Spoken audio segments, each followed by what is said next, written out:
శుభోదయం సాధక ప్రియులారా మంత్రాభిలాషులారా. ప్రస్తుత కాలమందు చాలామంది నా ఫాలోవర్సు మరి నా సన్నిహితులు కూడా నన్ను అడుగుతున్నటువంటి ఒకే ఒక ప్రశ్న, శత్రువులు మమ్మల్ని చాలా ఇబ్బంది పెడుతున్నారు, వారు చాలా ఇక్కట్లకు గురి చేస్తున్నారండి గురువుగారు, ఏ విధంగానైనా శత్రువుల నుంచి మమ్మల్ని మేము రక్షించుకోగలిగినటువంటి ఒక మంత్రాన్ని చెప్పమన్నారు. కాకపోతే ఈ శత్రు ఉచ్చాటన, శత్రునాశన వీటికి సంబంధించినటువంటి ప్రక్రియలన్నీ కూడాను మరి సొంతంగా చేయదగినవి కావు. ముందుగా హెచ్చరిస్తున్నాను. గురువుపదేశం లేకుండా మరి గురువు సహకారం లేకుండా వీటిని సాధన చేయడం ఇబ్బందికరము.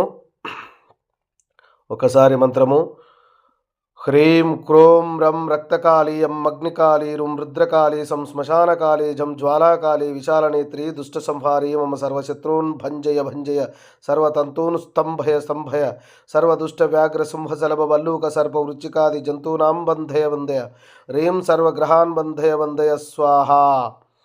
ఈ మంత్రం ప్రతినిత్యం 1108 సార్లు చేయాలి. ఈ విధంగా 29 రోజులు చేయాలి. ఏదైనా ఒక శుద్ధమైన ఆదివారము, మూలా నక్షత్రము కలిసి వచ్చినటువంటిది మంచి తిథి, మంచి ఆదివారము ఉన్న రోజున ప్రారంభం చేయాలి.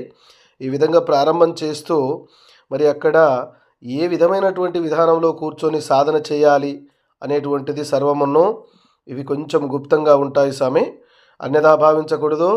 గురువు సిద్ధులైనటువంటి గురువుని అనుసరించి వారి ద్వారా ఈ నియమము, విధి విధానము సర్వము తెలుసుకొని సాధన చేసుకొని శత్రువులను ఎదుర్కొని శత్రువుల యొక్క ప్రయోగాల నుంచి, తంతుల నుంచి, మరి సర్వగ్రహాల నుంచి రక్షణ పొందేటువంటి ఒక మంచి శక్తిని సంపాదించుకోగలరని ఆశిస్తూ శుభం భూయాత్. సర్వే జనా సుఖినో భవంతు.